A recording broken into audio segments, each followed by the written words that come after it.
When Bengaluru floods, it affects everyone. But it's the slums that drown first.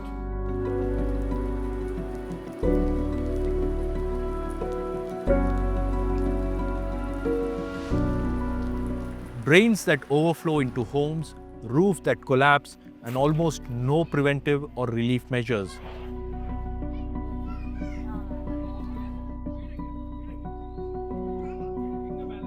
For the city's slums, this is what every flood looks like. Not by default, but by design. Sir இடுப்பு தண்ணி sir ಇಡುಪುಂಡು ತಣ್ಣಿ motor ಪೋಟು ಎರ್ಸಿ ಬಿಟ್ಟಿರುக்கிறோம். ಮೋರಿ ತುಂಬಿಕೊಂಡ್ರೆ ಮನೆ ಒಳಗಡೆನೆ ನೀರು ಬರುತ್ತೆ, ಇಲಿಗಳು ಬರುತ್ತೆ, ಆಮೇಲೆ ಜಿರ್ಲೆಗಳು ತುಂಬಾ ಬರುತ್ತೆ. இந்த ஏரியால வந்து மொத்தம் 720 வீட்ல யார் வீட்லயும் டாய்லெட் கிடையாது. Episode of In Public Interest, we travel through the flood hit Bengaluru slums to uncover the harsh truth. The city's design isn't just flawed, it's unjust.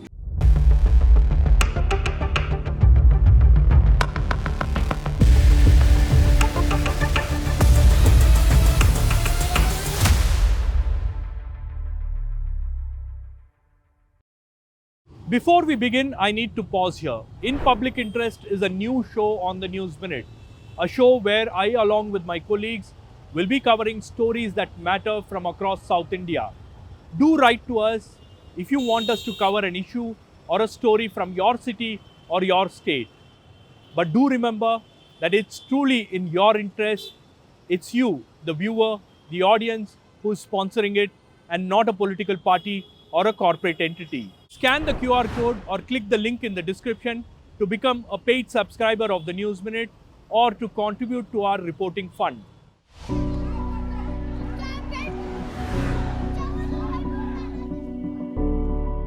Every time it rains heavily, life comes to a grinding halt in Gurappa Gardens, located just behind Bengaluru's iconic Lal Bagh. ನಾವು ಮಳೆ ನೀರಿಂದ ತುಂಬಾ ಕಷ್ಟಪಡ್ತಾ ಇದೀವಿ. ಅದ್ರ ಮಲಗದೆ ಜಾಗ ಇಲ್ಲದೆ ಮಕ್ಕಳನ್ನ ಇಟ್ಕೊಂಡು ರಾತ್ರಿ ಪೂರ್ತಿ ಕೂತ್ಕೊಂಡಿರ್ತೀವಿ.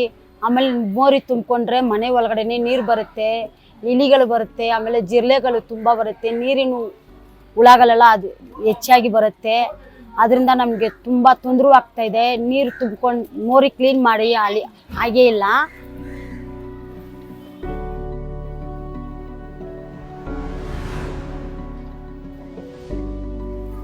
Across the road in Vinoba Nagar, the situation is no different. Residents say they drain flood water using motors throughout the night. Sir இடுப்பு தண்ணி சார் இடுப்பு தண்ணி மோட்டர் போட்டு எரிச்சு விட்டுருக்குறோம்.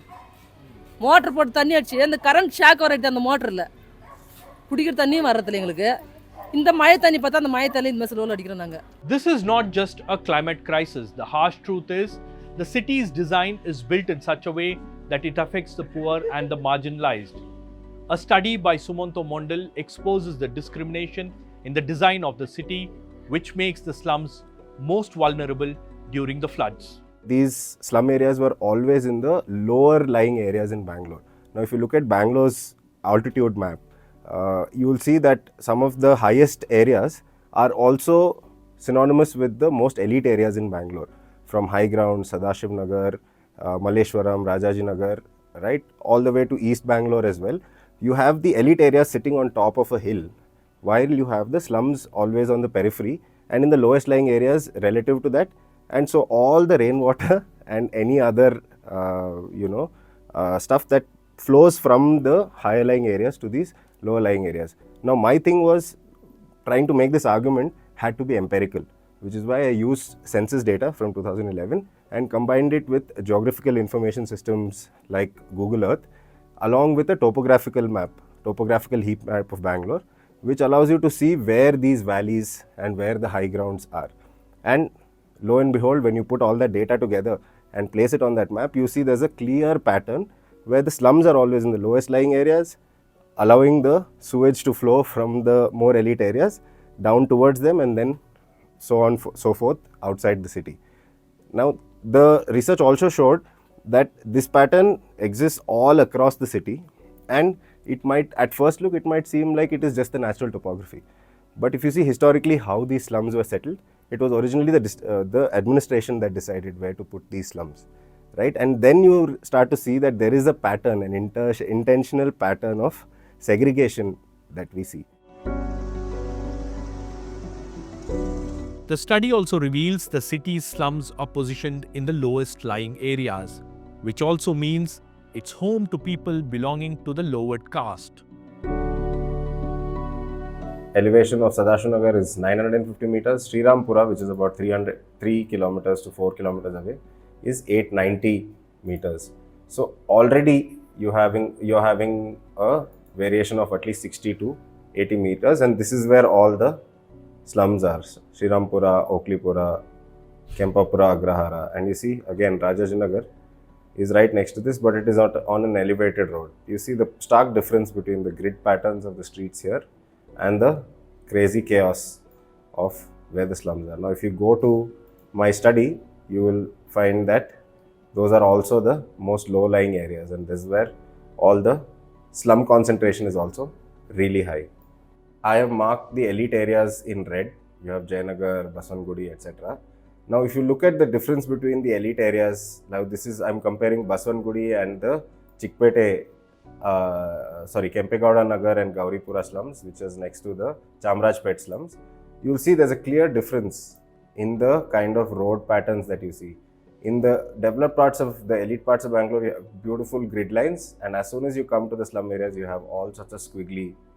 And this is not just that these are slum areas, these are also low income areas where you have firstly extremely tightly packed housing, and there is complete asymmetric lanes that have been created, which mostly they are emulating the old the farmland sort of boundaries. About 80% of the slum population is always SC/ST, and there are about 800 to 900 declared slums in Bangalore, and this is all based on the 2011. So we are talking about data that is at least 15 years old.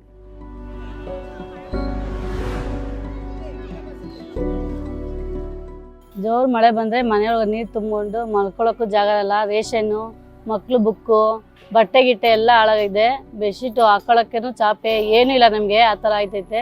यहाँ तक कि घर में सारा पानी आ जाता है, सारा राशन ख़राब हो जाता है, सारे बच्चों के कपड़े, हमारे कपड़े सारे ख़राब हो जाते हैं। हम लोगों को बहुत परेशानी होती है, यहाँ तक कि खाने पीने, गाड़ी खड़ाने तक हमारे को दिक्कत होती है। हर चीज़ को बच्चे से लेकर हमको रात भर हम सो नहीं पाते हैं, रात भर हम जाग के बच्चों को लेके सारा दिन सुबह होने तक, पानी सारा जाने तक हम बहुत सारी परेशानी हमको झेलनी पड़ती है। ನರಸಿಂಹಯ್ಯ ಕಾಲೋನಿ, MCT, ಸಂಜಯ್ ನಗರ, ಈ ಥರ ಒಂದು 4 ಏರಿಯಾಗಳಲ್ಲಿ ತೊಂದರೆ ಆಗುತ್ತೆ. ಇದು ಯಾಕೆ ತೊಂದರೆ ಆಗುತ್ತೆ ಅಂದರೆ ರಾಜ್ಯ ಕಾಲುವೆ ಪಕ್ಕ ಇರೋದ್ರಿಂದ ಮಳೆ ನೀರು ಜಾಸ್ತಿ ಆದರೆ ನೀರು ನುಗ್ಗಿಬಿಡುತ್ತೆ ಮನೆಗಳಿಗೆ. Hundreds of families are affected every year, not just because of rains, but also due to decades of civic neglect.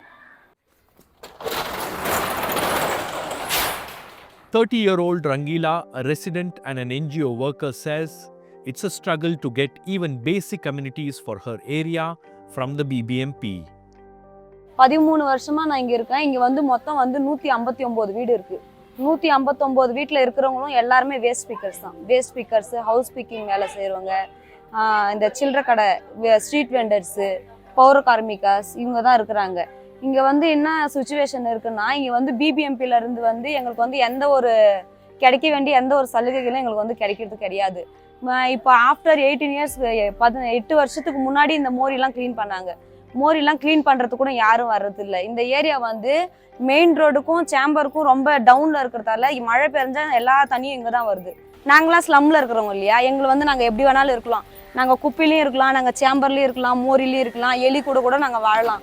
எங்களோட நிலைமை அதுதான். பிபிஎம்பிக்காரங்க, கவர்மெண்ட்டுக்காரங்க, அவங்க வந்து தனிப்பட்ட வாழ்க்கை. இந்த பெங்களூர் எவ்வளோ தான் சிட்டியாக இருந்தாலும் இந்த மாதிரி வீடு இருக்குன்னு நீங்கள் யாருன்னா சொன்னால் நம்புறீங்களா இல்லையான்னு தெரியல. கவர்மெண்ட்டில் போய் சொன்னால் ஸ்லம் இருக்குன்னு இல்லையான்னு கூட கேட்பாங்க. அந்த மாதிரி இதில் இருக்குது இந்த ஏரியா. அவங்க இருக்கிற இடம்லாம் நல்லா இருக்குது, தண்ணி குடிக்கிற தண்ணி அவங்களுக்கு நல்லா இருக்குது, அவங்க பசங்க கரெக்டாக ஸ்கூலுக்கு போவாங்க, கரெக்டாக அவங்க வீட்டில் சாப்பாடு செஞ்சு சாப்பிடுவாங்க. ஆனால் நாங்கள் மட்டும் சாப்பாட்டுக்கு கஷ்டப்படணும், வேலைக்கு கஷ்டப்படணும், படிக்கிறதுக்கு கஷ்டப்படணும், ட்ராவல் பண்ணுறதுக்கு கஷ்டப்படணும், தூங்குறதுக்கு கூட கஷ்டப்படணும், டாய்லெட்டு கூட எங்களுக்கு கஷ்டப்படணும். நாங்கள் எங்களோட நிலைமை அது. The residents have submitted multiple petitions to the authorities highlighting their issues, but their pleas are often met with indifference. நாங்கள் ஃபஸ்ட்டு மீட்டிங் போனப்போ பொண்ணுங்கெல்லாம் சேர்ந்து ஒரு மீட்டிங் அட்டன் பண்ணுறது, அதுவும் பிபிஎம்பி மீட்டிங் அட்டன் பண்ணுறது எங்களுக்கு ரொம்ப சந்தோஷம் அப்படின்னு சொல்லுவாங்க.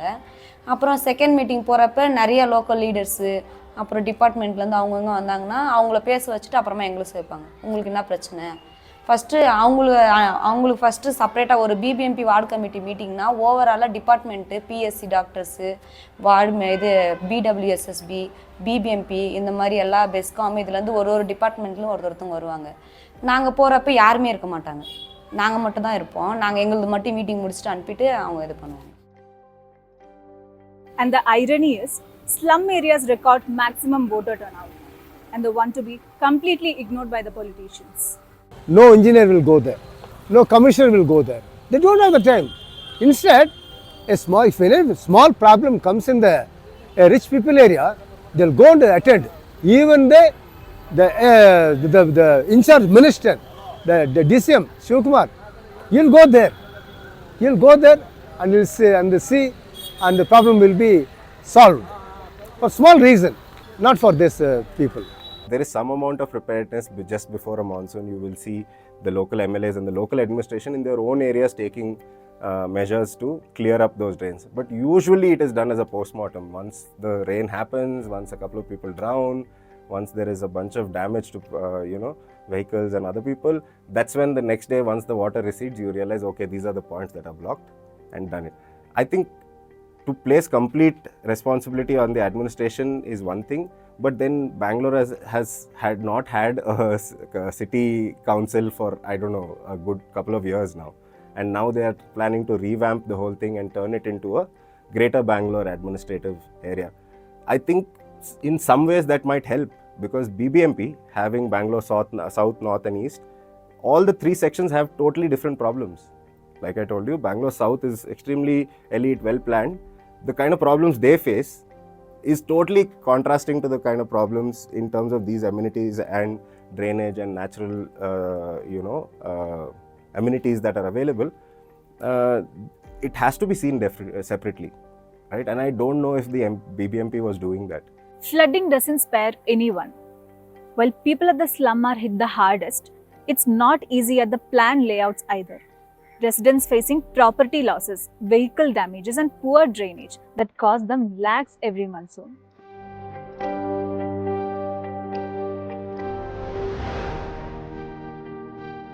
See, my house is in this condition. See, water is there and the center is floated like this. See, no road only. See the condition. How can I go outside? If I rescue, I cannot come out only. Recent rain, my car got fully dipped in that. Fully the water was, and I had to send almost 50k. But who's going to pay me? At the most, no one is going to pay me. And until now, we have not received a single penny from the BBMP or for anyone. We didn't get any compensation. And this year, same, every year, the same problem. They say, how many years? My own house, I can't sell my house and I can go. Each and everything, not even a single toothbrush is left out. Everything is gone into the waters. The water level was up till my chest, maybe even 5 feet of water in my house. So each and every single grain of rice also has come out. I had at least 140 kilos of rice, which is gone with everything, not even one single masala is left. This makes it clear that in Bengaluru, the rain doesn't discriminate, but the system does. Orange alert, red alert எல்லாம் ஒன்றுமே இல்லை. அதோட அர்த்தமே அவங்களுக்கு தெரியாது. ஏன்னா அதை பற்றி இன்னும் எங்களுக்கு பிபிஎம்பியில் வந்து இந்த மாதிரி ஆரஞ்சு அலர்ட் உங்கள் ஏரியாவில் போட்டிருக்காங்க, நம்ம ஏரியாவில் இவ்வளோ மழை வரப்போகுது, மழை வந்து வீட்டிலலாம் தண்ணி உள்ளே வரப்போகுது, நீங்கள் எல்லாம் சேஃபாக இருங்க, நம்ம ஏரியாவுக்கு ஆரஞ்சு அலர்ட் போட்டிருக்காங்க அப்படின்னு தெளிவாக சொன்னால் தான், ஓ ஆரஞ்சு அலர்ட்னா இப்படி தானா, அதுக்கான அர்த்தம் இதுதானான்னு சொல்லி மக்களுக்கும் தெரியும். டிவியில் நியூஸில் ஆரஞ்சு அலர்ட், ரெட் அலர்ட், இந்த தாலுகாவுக்கு ரெட் அலர்ட் போட்டிருக்காங்க அப்படி இப்படின்னு சொன்னால் எங்களுக்கு எதுவும் தெரியாது.